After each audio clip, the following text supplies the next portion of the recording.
اعوذ باللہ من الشیطان الرجیم بسم اللہ الرحمن الرحیم یا ایہا الذین آمنوا اوفوا بالعقود، اے ایمان والو پورے کرو اپنے عہدوں کو۔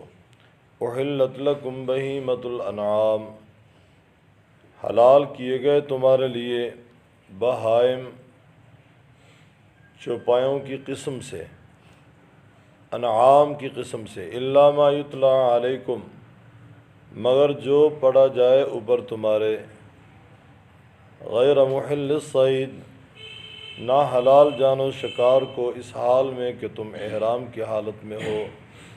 ان اللہ یحکم ما یرید، بے شک اللہ تبارک و تعالیٰ فیصلہ کرتا ہے جو چاہتا ہے۔ یا ایہا الذین آمنوا، اے ایمان والو، لا تحلوا شعائر اللہ، نہ بے حرمتی کرو اللہ تعالیٰ کی نشانیوں کی، ولا الشہر الحرام، اور نہ حرمت والے مہینے کی، ولا الہدی، اور نہ قربانی کی، ولا القلائد، اور نہ وہ قربانی جس کے گلے میں پٹا ڈالا گیا ہو، ولا آمین البیت الحرام، اور نہ ان کی جو قصد کر کے آنے والے ہیں بیت حرام کی طرف، یبتغون فضلا من ربہم ورضوانا، وہ تلاش کرتے ہیں فضل اپنے رب کا اور رضامندی۔ وَإِذَا حَلَلْتُمْ فَاصْطَادُوا، اور جب تم احرام سے نکل جاؤ، فاصطادوا، پس شکار کر سکتے ہو۔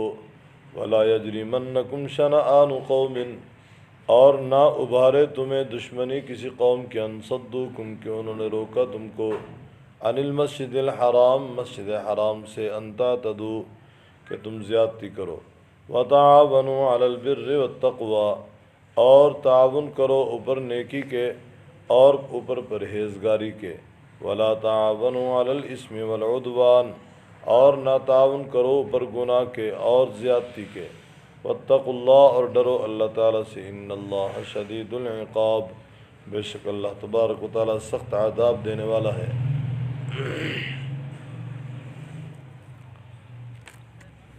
بفضل اللہ تعالیٰ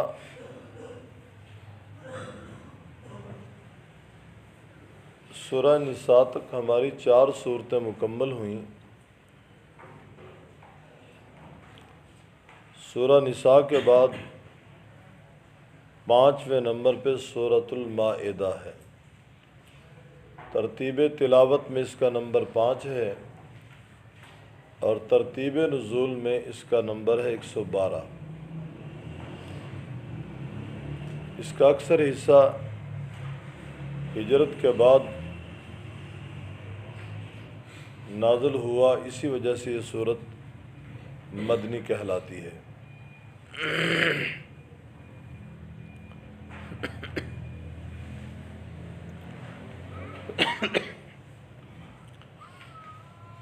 نام اس کا سورۃ المائدہ، مائدہ کے معنی دسترخوان کے ہیں۔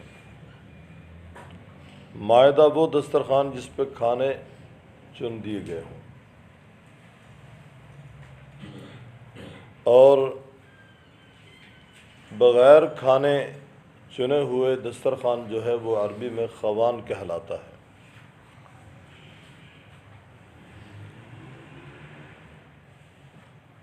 اس سورت کا نام سورۃ المائدہ کیوں رکھا گیا؟ اس سورت میں مائدہ کا تذکرہ کہ بنی اسرائیل نے حضرت عیسیٰ علیہ السلام سے کہا کہ اللہ تبارک و تعالیٰ سے ہمارے لیے دسترخوان مانگیں، اللہ تبارک و تعالیٰ ہم پہ دسترخوان مائدہ اتارے۔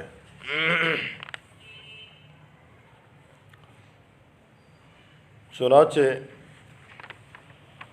عیسیٰ علیہ السلام نے اللہ تعالیٰ سے مائدہ کی درخواست کی کہ اللہ، قوم کا یہ مطالبہ ہے، اور ان کا لہجہ بڑا عجیب تھا۔ کہنے لگے، اے عیسیٰ، کیا تیرا رب طاقت رکھتا ہے کہ ہم پہ دسترخوان اتارے؟ انزل علینا مائدۃ من السماء۔ اب ایک طرف تو رب کہہ رہے ہیں اور ایک طرف اللہ تبارک و تعالیٰ کی وہ قدرت کو چیلنج کر رہے ہیں، کہنے لگے یا عیسیٰ ابن مریم هل یستطیع ربک ان ینزل علینا مائدۃ من السماء، اے عیسیٰ ابن مریم کیا طاقت رکھتا ہے تیرے رب کے اتارے ہم پہ دسترخوان آسمان سے؟ تو جواب ملا اتقوا اللہ ان کنتم مؤمنین، اللہ سے ڈرو اگر تم مومن ہو۔ جو اللہ زمین و آسمان کو بنانے پہ قادر ہے اس کے لیے دسترخوان اتارنا کیا مشکل ہے۔ اس صورت کے قواعد بیان کرتے ہوئے فرماتے ہیں 120 اس کی آیات ہیں، 16 رکوع ہیں، 4842 اس کے کلمات ہیں، 13464 اس کے حروف ہیں۔ نام اس کا مائدہ ہے۔ یا ایھا الذین آمنوا، ایمان والوں سے اللہ تعالیٰ مخاطب ہے، ایمان والو اوفوا بالعقود،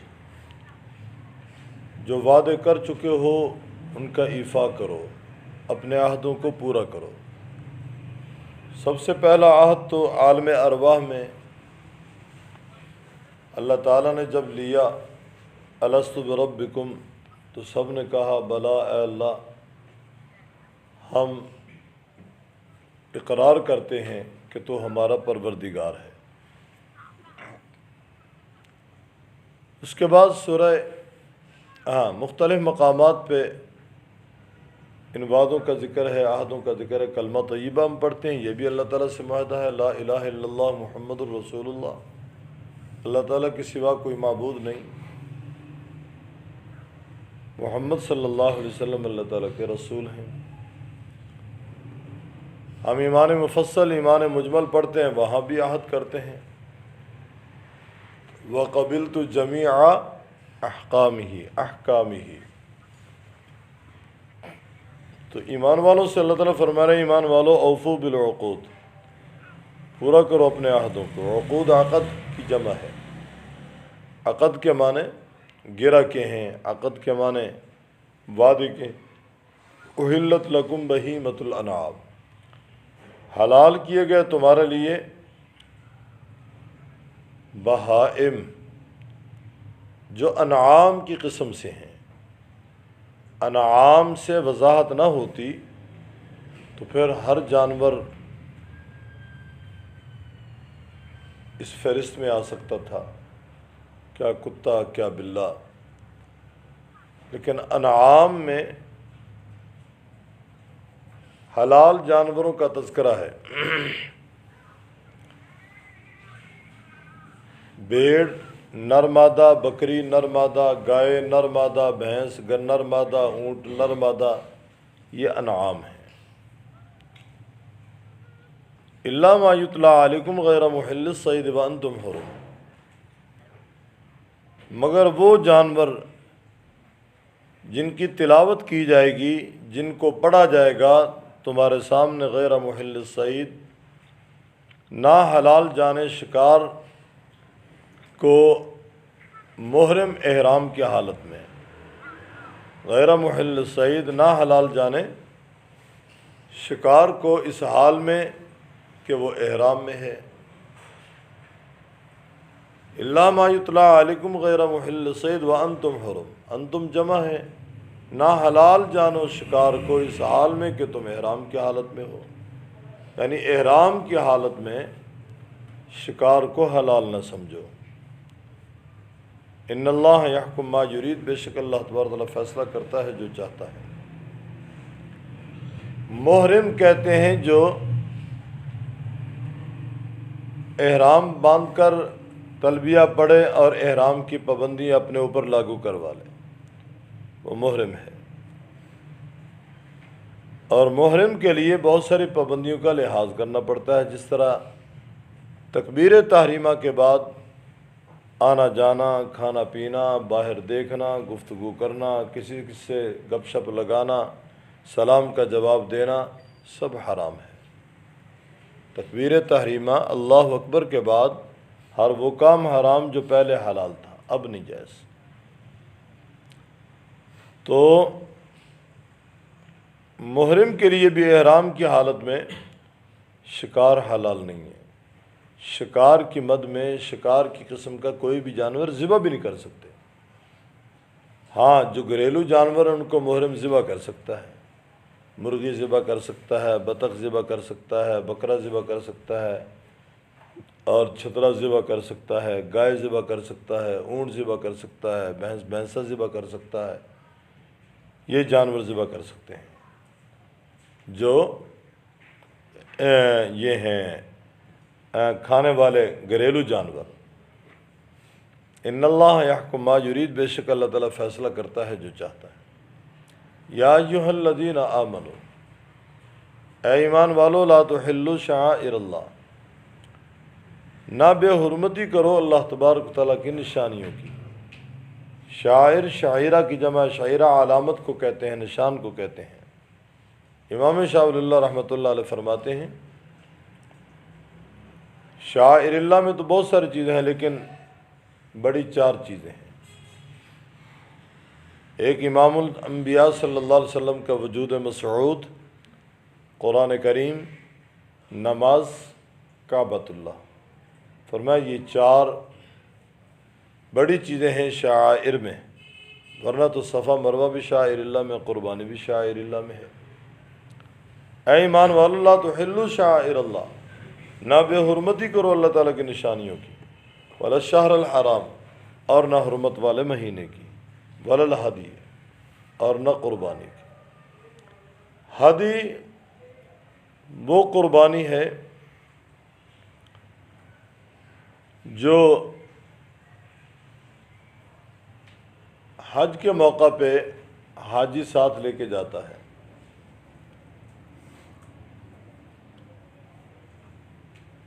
اور ہم جو یہاں قربانی کرتے ہیں اسے اضحیہ کہتے ہیں۔ ہدی کون سی قربانی ہے؟ جو وہاں کی جاتی ہے۔ یہاں جو ہم قربانی کرتے ہیں یہ کیا ہے؟ اضحیہ۔ آگے فرمایا وللقلائد، قلائد سے وہ جانور جن کے گلے میں بطور نشان پٹا ڈال دیا گیا ہو، جو دلیل ہے اس بات کی کہ یہ حاجی ساتھ لانے والا، یہ حاجی کا جانور جو حاجی ساتھ لے کر آیا ہے، لہذا اس جانور سے کوئی تعرض نہ کرے، اس سے کوئی چھیڑ چھاڑ نہ کرے۔ اب حاجی قضاء حاجت کے لیے گیا ہے، حماموں میں چلا گیا ہے، یا پھر وہ نماز کے لیے اندر گیا ہے اور اس کا اونٹ باہر کھڑا ہے، یہ عموماً اس وقت کے حالات ہیں جب اتنی آبادی نہیں تھی اور اتنی گہما گہمی نہیں تھی، اور دور دراز کے علاقوں سے لوگ پیدل حج کے لیے جایا کرتے تھے، اپنے جانور ساتھ لے کر جایا کرتے تھے۔ اب تو سرکاری غیر سرکاری یہ سارے لوگ رقم جمع کرتے ہیں حجاج کی کہ ہم قربانی خود کریں گے، اور وقت بتلاتے ہیں باقاعدہ، لیکن ہمارے علماء اعتماد نہیں کرتے کہ وہ وقت پہ قربانی کرتے ہوں، کوئی یقین نہیں ہے۔ اس لیے یا تو خاص کو گروہ با اعتماد ہو جو ٹھیک وقت کے اندر قربانی کریں، ورنہ خود کرنی چاہیے، اور خود کرنی بہت مشکل ہے وہاں جا کر۔